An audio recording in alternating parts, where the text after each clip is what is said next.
What's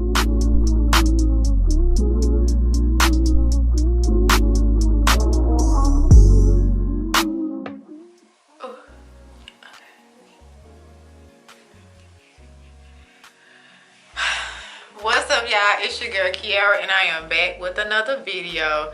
Excuse me, y'all. I always have to. It's a thing. Okay, what's up, y'all? It's your girl Kiara, and I am back with another video. Excuse my wild hair. I just took my braids down, and I have not yet washed it. Y'all can see some pictures in some videos. I'm gonna put them right here since I moved to the side a little bit. Here you go. So this video, as y'all can tell by the title, is a review of the Orphan movie that I did a review on the trailer in my last video. No, not my last video, my video before last. Yeah, my video before last. And it was about the Orphan trailer, because I did watch the original Orphan, and I was like, how they gonna make the girl look younger even though this movie supposed to take place before the first one? But they did okay. You could still tell she aged, you know what I'm saying? Because you know she's older and it's just gonna happen. And like a lot of let me go ahead and get into this thing. Make sure y'all like, comment, subscribe, share, all that, because I know y'all want to support your girl. And without further ado, let's get into this movie review.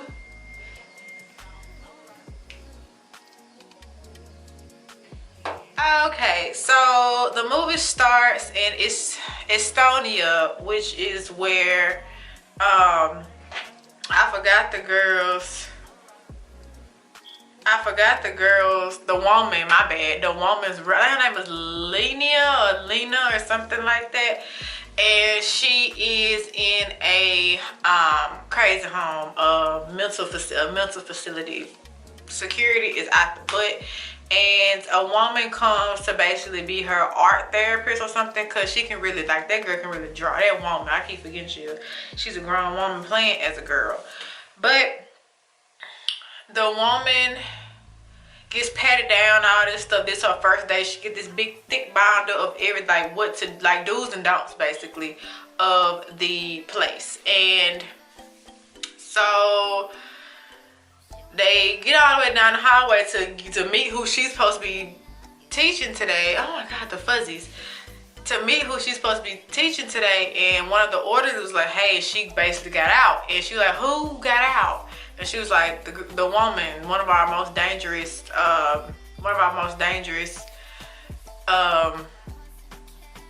patients.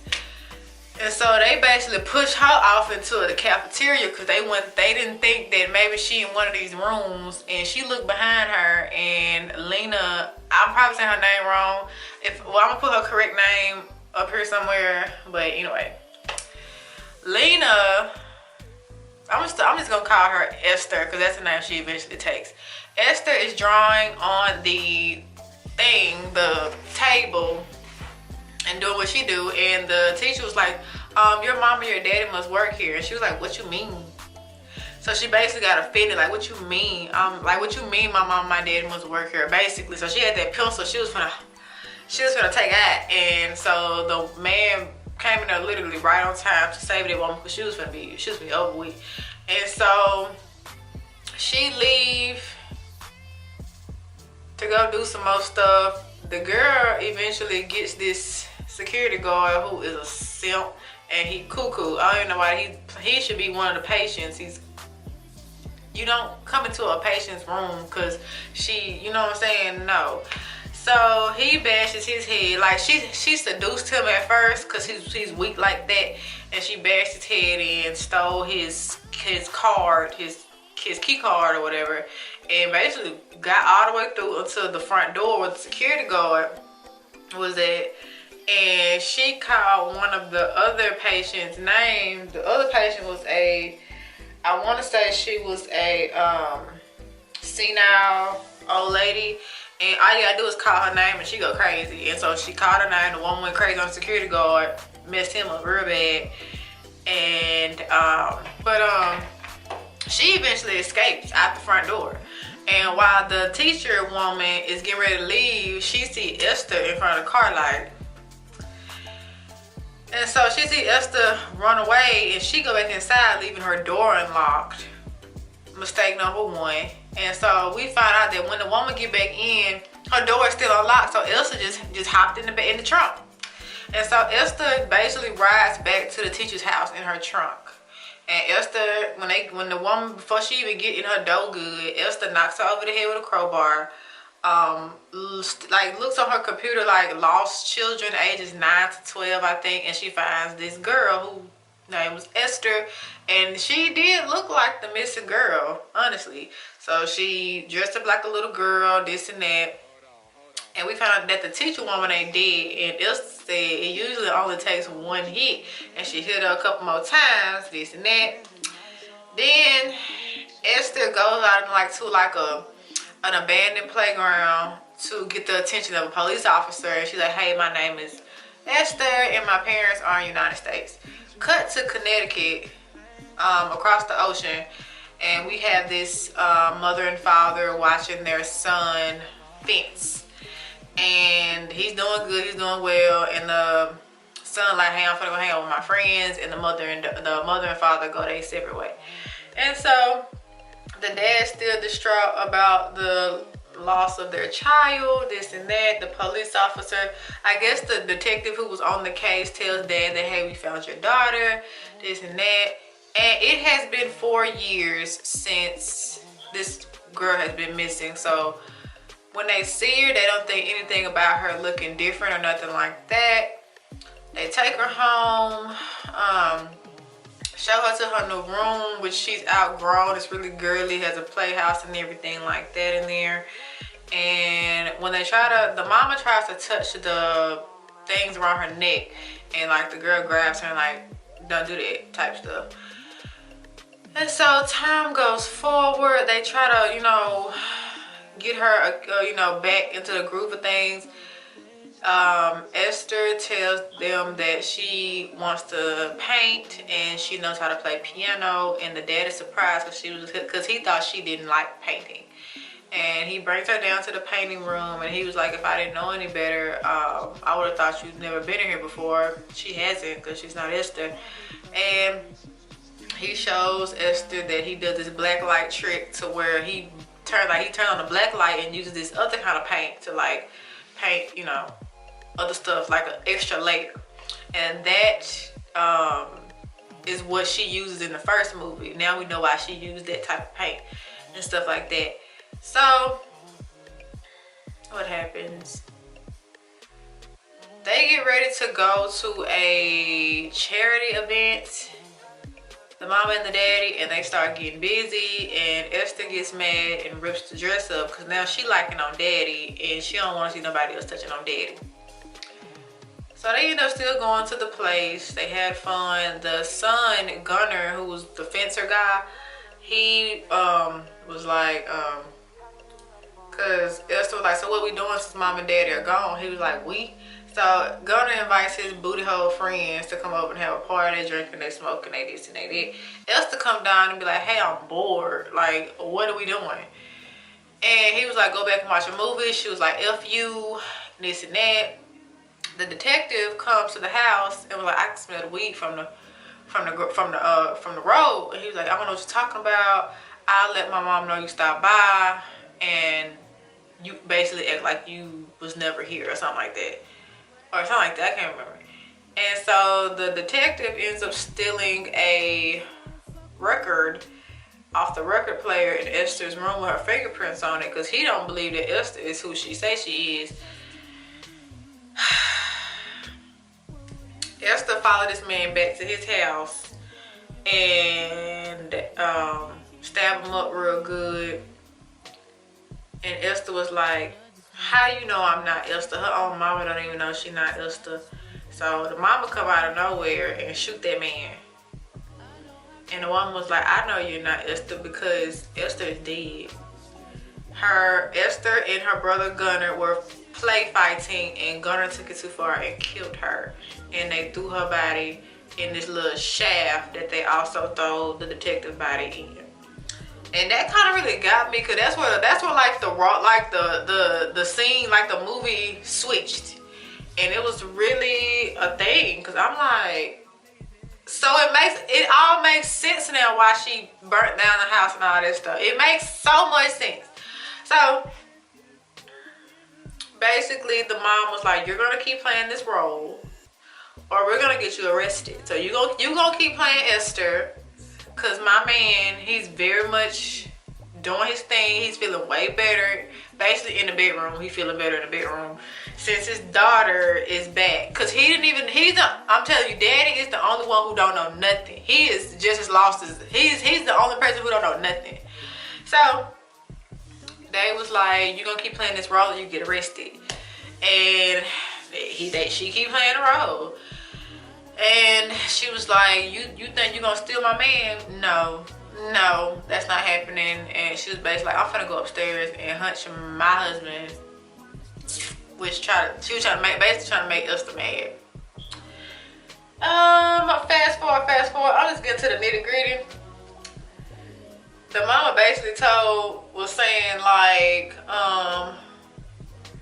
cause Daddy had to go off somewhere to do something. I can't remember, and he had to take the train, and Esther was like, "Please take me with you," and he was like, "No, I can't, this and that." And so when Daddy got dropped off at this train station, Esther was trying to push Mama and Garner onto the tracks and get ran over, and she was like, "Oh, you trying to kill me? All right, as soon as we get back to the house, it's a wrap." So Esther take off running to the car. I forgot who tripped who, but Esther got up, grabbed the pepper spray out the purse, and sprayed Gunner in the eye and took off running. She got in that car, she took off, and she got stopped by the police, and the police said, "You must be Esther," and took her back to the house. And she was like, "All right." Mama said, "All right, we done playing games. We finna kill her tonight." And they wanted to stage the killing as a suicide because, you know what I'm saying? Because that's just what it is. They didn't want to seem like they had anything to do with it. But they was going to find fingerprints and stuff on them, but whatever. So these people forgot Esther came from a mental facility, so she crazy. So y'all crazy, but she crazy too. You see what I'm saying? So she basically take off to the kitchen, you know, throwing alcohol bottles to an open fire. The burners on the stove were on, so the fire caught, you know, latched on to the alcohol and then went up and the house started burning basically. She stabbed Gunner with his own fencing thing. Stabbed him up real good in the painting room. And the mother basically cornered Esther in her bedroom. And she was like, "You think you're gonna ruin my family? You killed my son and you tried to kill me until I did what I had to do." Basically, Mama was finna kill Esther. So Esther hop up out the window and try to go to the roof. Mind you, the kitchen and most of the house is already on fire, so she couldn't jump off the first story. She had to go up to the top for whatever reason. Mama followed her up. Daddy finds out that Esther, when she was on that little joyride, the police called Daddy as well as Mom. And he was like, "I'm coming home." And by the time both of them on the roof, Mama chasing Esther, Daddy done came home, and the Texans, they called the fire department, this and that. They tussle. Now they almost fall off the roof. They hanging on by the, you know, that pole on the outside of the house. I guess that tracks the water and stuff all the way down. I think that's the gutter. They hanging on to the gutter. And Daddy is out the window like, "I'm coming for y'all, just hold on." And Daddy can only save one person, so he ended up saving Esther. Mama falls, busts her head up like a egg, like Humpty Dumpty on some Humpty Dumpty type stuff. And he pulls Esther up. He's like, "I'm glad you're okay." He messes with her face. She had fake dentures, so the denture is kind of like. The dentures came out and showed her real teeth. He was like, "Who are you? What's going on?" And Esther was like, "I love you." And he was like, "No, you're not Esther." And she pushed him because she was going to tell on him. And so he fell right next to his wife. Cricket leg, cricket arm. And Esther goes back in the house and gets her book, her notebook, and she grabs her black wrist things and the neck thing, and she walks out the house like nobody coming to her rescue. Nobody's trying to see if she okay, nothing. Then we skip to another scene where they talking about, oh, Esther is now an orphan. And they're like, oh, we have this wonderful adoption agency.